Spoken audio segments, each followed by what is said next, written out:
राज्यात आज सर्वदूर तुफान पावसाचा अंदाज देण्यात आला असून सिंधुदुर्ग जिल्ह्याला पावसाचा रेड अलर्ट देण्यात आला आहे।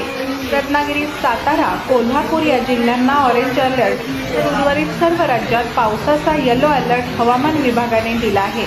अरबी समुद्रात उत्तरेत नैऋत्य मोसमी पाऊस पुढे सरकला असून राज्यभर मान्सून सक्रिय झाला आहे।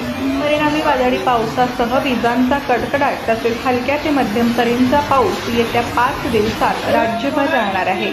कोकण, मध्य महाराष्ट्र, मराठवाडा विभागात मुसळधार कोसळण्याची शक्यता वर्तवण्यात आली आहे। राज्यात कोकणासह मुंबईत येत्या 4 ते 5 दिवसात वादळी वाऱ्यासह तुफान पाऊस राहणार असून बहुतांश जिल्ह्यांना ऑरेंज अलर्ट देण्यात आला आहे। येत्या 3 दिवसात पुण्यासह सातारा जिल्ह्यामध्येही जोरदार पाऊस राहील। तसेच विदर्भात हलक्या व मध्यम सरीचा पाऊस पुढील 5 दिवस राहणार असून बहुतांश ठिकाणी येलो अलर्ट देण्यात आलेला आहे।